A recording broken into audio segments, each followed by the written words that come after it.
Today I have the privilege of introducing a man that has written novels and poetry, and he's been to our meeting once before, and he even liked us enough that he said that he would come back for a program. And a little bit about him. Rick Foss grew up as one of 10 children in northern Minnesota. Currently, he does public relations, fundraising for agencies that serve people with disabilities, and lives on the Plow Creek Farm near Tiscawal, Illinois, with his wife and 3 children. And it is a pleasure for me to introduce him here today. And by the way, this is his book, which is Jonas and Sally, and I read the first paragraph. It sure sounds good to me.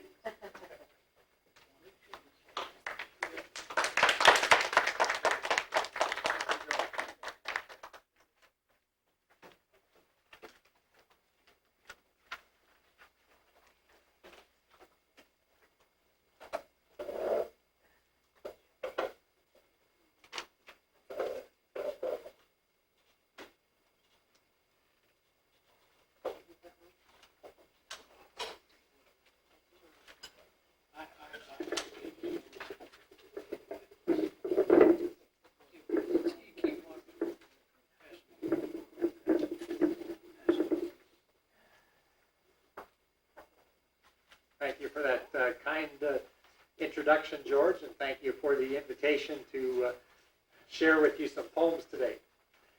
This being Valentine's Day, I decided to share some love poems.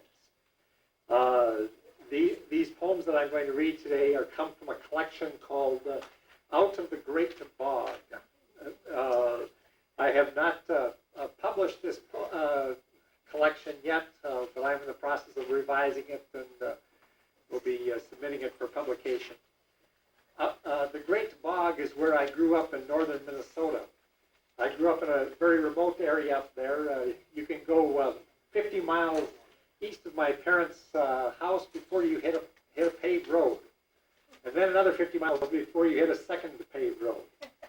And so I'm fascinated by that geography. When I was in 6th grade reading the history of Minnesota, I saw a map of Minnesota that they had in the book, and where I lived, they just called it the Great Bog.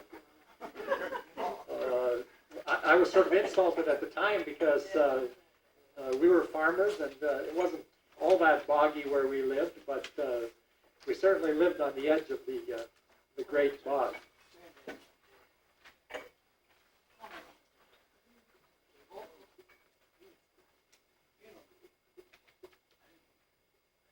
I grew up in a family of 10 children, and when I was 16, I became severely disabled with rheumatoid arthritis.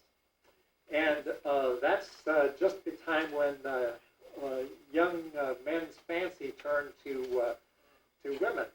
And during that period of time, when ordinarily dating happens, I was spending a lot of time in the hospital. And so for a period of years, I wondered whether I would ever be able to marry or not. When I was a senior in high school, I spent 6 months in the hospital going through a series of surgeries. And that continued on while I was in college. I can remember I went to college at the University of North Dakota, which is in Grand Forks, about 100 miles away from where I grew up. And I can remember driving back in my 1960 car. This was about 1969. I had this old blue Chevrolet 1960 car, and I can remember driving back and thinking about my life and putting my arm across the back of the seat and imagining having a girlfriend. And pretty soon my arm would start to get sore, and I would put it down. And I would wonder, now, how in the world am I ever going to be able to get married if I don't, if I can't even hold my arm up like this on the seat? But what, in 1973, I went into the hospital for surgery. It was my second total hip replacement surgery, and I was 21 years old at the time. And when I woke up from surgery, there was a young woman who was a nurse taking my she had blood pressure cuffs. She was taking my blood pressure and pulse. And I had met her several months before and had been very interested in her, but I soon discovered that she was going home every weekend because she had a steady boyfriend. But when I woke up from surgery, and she was taking my blood pressure, I said, "Hi, Sarah." And she was very surprised that I would come out of surgery and recognize her. Well, that summer, as soon as I got out of the hospital and got a good car, I started spending time at her place. And we've been married for 23 years now. It'll be 24 years this coming May. The poems that I've written, or that I'm going to read, actually I've written in just the last few years. And at the beginning, the first section of these poems are sort of grim poems, because I went through a real grim period in my life at the time that I became disabled. In fact, one time when I was 21, it was in fact a few months before I met Sarah, I was facing my first total hip replacement surgery, and I was feeling really depressed, and I happened to be with a group of friends from college that the night before I was going to go into the hospital. And they were talking, and usually I entered right in, but on this particular night, I was extremely depressed, and I wasn't saying anything. And there happened to be a Bible there, and I was flipping through it, and I came across a passage in Lamentations that started out, "I am a man who has known affliction." And I looked through it, and there were about 10, 12 verses there that portrayed perfectly the misery that I was feeling. And so I interrupted my friends, and I said, I have something I want to read to you. And in a broken voice, I read these first 13, 14 verses of Lamentations 3. And my friends responded by crying with me. And this is the first time that by that time I'd been disabled for 4 years with rheumatoid arthritis. And that was the first time that I was able to cry about it, and the first time that I was able to really portray to my friends what it meant for me to be disabled. And I think that's actually was a very formative experience in me beginning to write poetry, because after that I began to write more and more poetry, because I found in a way to be able to put into words experiences that were extremely difficult, and but putting them into the words of poetry gave them meaning and value. So the first poems I'm going to read are called, the first two poems are called Variation 1 on Lamentations, and then the second one is Variation 2 on Lamentations. Her husband sits on the bank of the river, deep in the great bog, and sings to her. I'm a man who has seen affliction. I'm a man who was led into darkness, not light. God turned against me, broke my bones, and gave me the body of an old man when I was 16. While other men were arm wrestling, I was cringing from a handshake. While other young men were kissing girls, I was tasting gall. He set me apart and made my steps heavy. While other young men were dancing, my joints moved like crushed gravel. My God, the one on whom I cried out for healing, was like a bear lying in wait, a lion in a secret place, a hunter with a bent bow. I called out to him with the silence of an old Norwegian and the endurance of a farmer on the edge of the great bog. Each morning I looked for signs, and then you came to me, my love, eye to eye, voice to voice, story to story, lips to lips, and all of me breathed, great is thy faithfulness.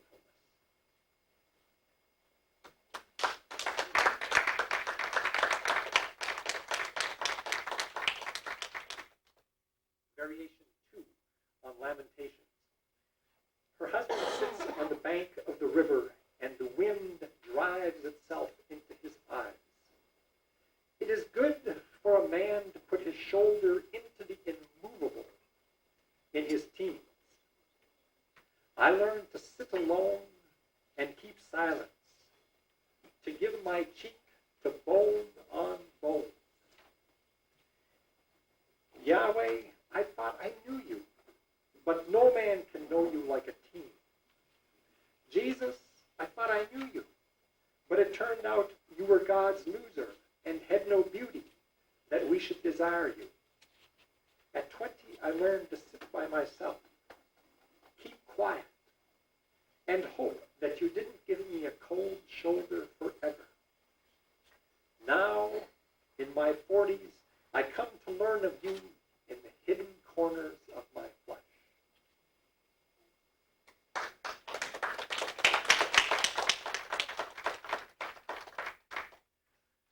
Her husband came to his wedding night with a body that had been broken and taken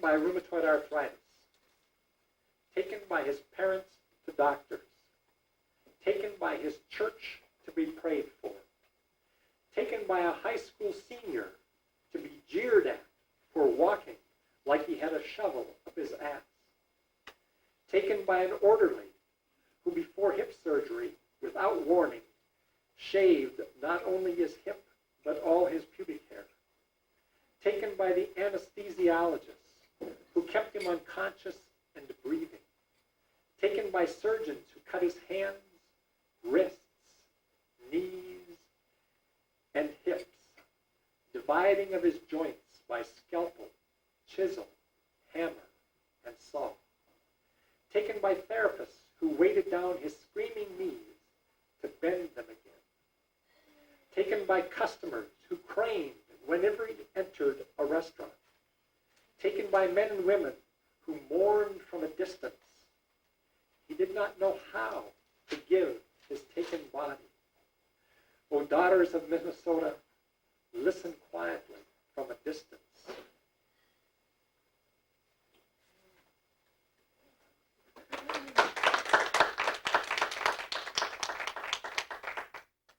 Next poem is called And Give Thanks. Her husband sits with her on the banks of the river, deep in the great bog, and gives thanks. Thanks for the brown eyebrows that crown his blue-green eyes. Thanks for his big nose with a small bend. Thanks for his solemn eyes as they fall on a loaf of bread, a cup, a woman, and a river.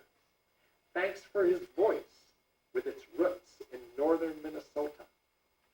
Thanks for the pulse of the artery in his neck. Thanks for his stiff, ratchety shoulders. Thanks for the rise and fall of his rib cage. Thanks for the crook in his elbow. Thanks for his wrists and hands corrected by surgery. Thanks for his abdomen with its inner navel. Thanks for his genitals honored by underwear and jeans. Thanks for his hips of plastic and steel that bear him short distances.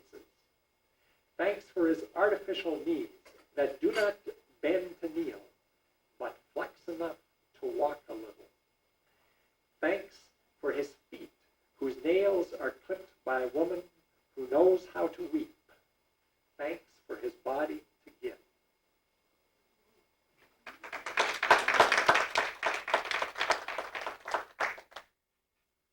Ragged edge of bread. Her husband stares at the ragged edge of bread. He despised the taking of his body.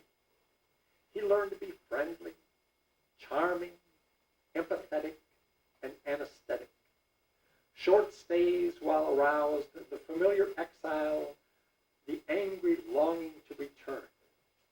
He did not know how to give his broken body.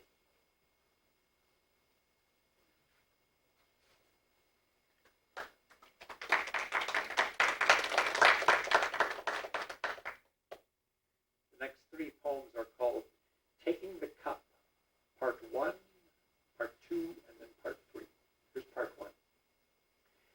By the river, deep in the great bog, her husband takes the cup. This is the essence of a red-blooded male and the pale universe of a blonde cripple. This is blood, taken by many, studied and analyzed, and yet no promises of remission. This is blood that drives recklessly through my veins, careens through a breach in my connective tissue, searching for a woman and a covenant. Taking the cup, part 2. Her husband sits with her on the banks of the river and lifts the cup and cries with a loud voice, "This is my blood that has found a holy place in the great bog. This is my blood that has found kinship in a wounded body. This is my blood that has found a holy place in a marred body. This is my blood that has found a tender testament in a broken body." And we'll do part 3. Taking the cup, part 3. Her husband sits with her on the banks of the river and lifts the cup and gives thanks. "This is my blood, and I give it to my animated, sorrowful mom as she drives me to the doctor in Thief River Falls. This is my blood, and I give it to my sturdy, mournful dad as he drives me to the doctor in Grand Forks. This is my blood, and I give it to the Pentecostal church as they lay hands on my broken body in faith." Shouts to heaven and the silence of the dejected. "This is my blood, and I give it to the brash senior who gave me the fierce cry I dare not utter at the time. Why do I have to walk around like I have a shovel up my ass? This is my blood, and I give it to the blonde orderly who made apologies and offered me all the respect he could as he followed doctor's orders to shave my pubic hair. This is my blood, and I give it to the anesthesiologist who kept me alive through 8 surgeries. This is my blood, and I give it to the surgeons who kept fixing my broken body to have and to hold and to swim. This is my blood, and I give it to the therapists who for years faithfully and tenderly touched my broken body. This is my blood, and I give it to the customers, audiences, and passers-by who have looked, wondered, and lent a hand whenever I asked. This is my blood, and I give it to the men and women friends who have listened to me, cried with me, followed with me, and hugged me 100 of moments. This is my blood, given to me, and I give thanks. O daughters of Grigla, take a deep breath." And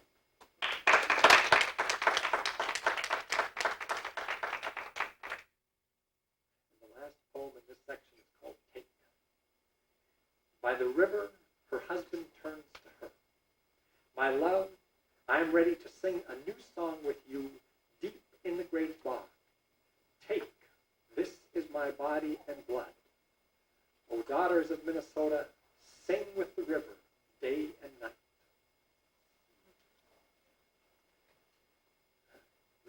The next series of poems I'm going to read are from a section I call the Loins and Heart sequence. And the term loins and heart actually comes from the Jerusalem Bible from Psalm 26. "Test me, Yahweh, and probe me. Put me on trial, loins and heart, for your love is before me, and I live my life in loyalty to you."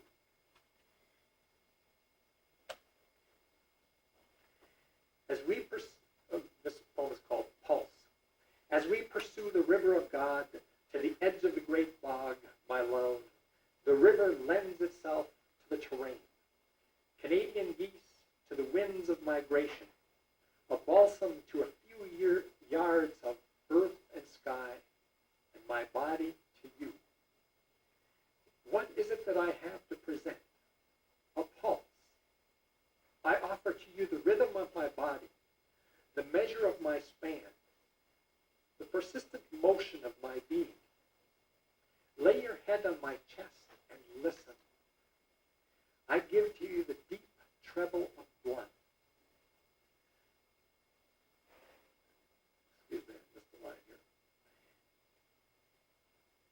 Lay your head on my chest and listen. I give to you the deep treble of blood. Touch your hand to my neck. I give to you the steady pulse of my blood. May it slip through your fingertips to that deep hollow formed by the departure of your daddy. Put your lips to the pulse in my neck. I give to you the motion of my heart, a rhythm you've missed since the throb of the umbilical. Lay your head to my chest like a feather to the wind.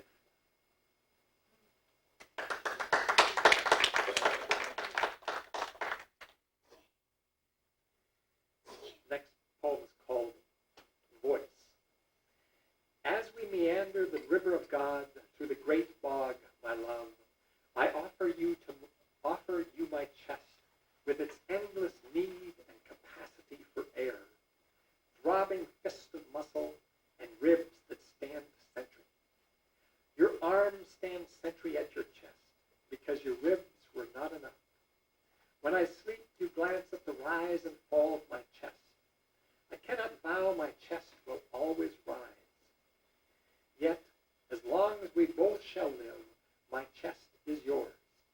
Ribs to shelter you, lungs to fill with endless need and capacity for you, fists of muscle to hammer out justice for you. I offer you my chest, bones sturdy and flexible, pump resonant and rhythmic, plates light and airy. The delicate skin of my chest awaits your whispers. I breathe deeply and slowly, making a place for you in my chest. May your chest rise like a Minnesota lake in spring and settle like a summer river. My love, by the river of God, I offer you my chest. Please lean into me and breathe a new song.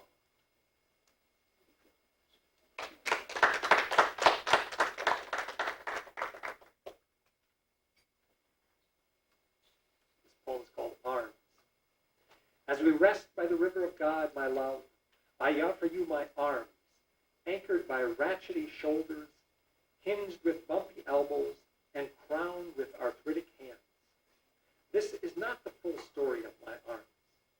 My Scandinavian arms are covered with blonde hair, freckles and speckles, and centered with strength and a funny bone.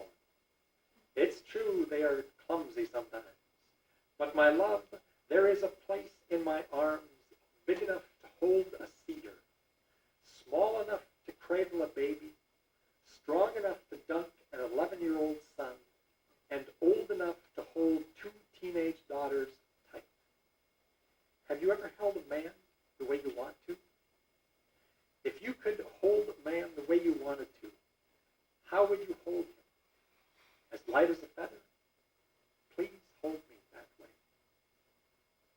Here, by the rivers of God, I offer you my arms. There is place enough for you, your stillness and your motion.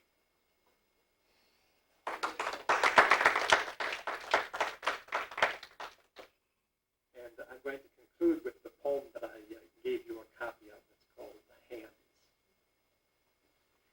As we explore the river of God, my love, I offer you my hands, unadorned except by scars and a wedding band. For a long time, I was ashamed of my hands, misshapen by rheumatoid arthritis. They still have oversized knuckles and ulnar drift, but they are my hands, and I offer them to you. Father figure's hands betrayed you. I am full of grief. You could not fend off those hands. My hands are empty, deformed of the ability to defend you from those hands. His healing hands were pierced, spread apart. He could neither clothe his nakedness nor shut his ears to the ridicule. His healing hands were wrapped and buried in borrowed linen. You learned to keep your hands to yourself. His Abba unwrapped his hands. He showed them to his friends, gestured while he talked, and fried fish for breakfast.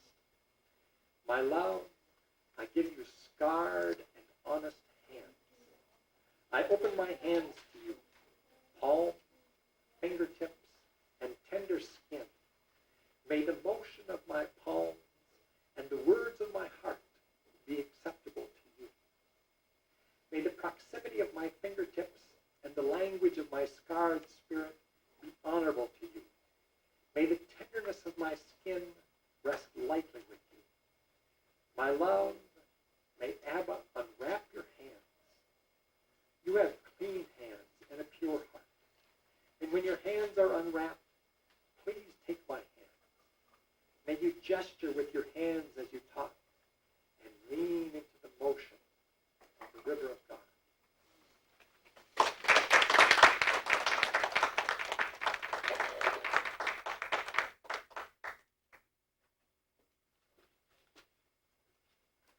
Thank you for the time. I wanted to stay around for a while. I promised my wife I would take her to Titanic. And it starts in an hour and 9 minutes, so I'm going to have to really scramble.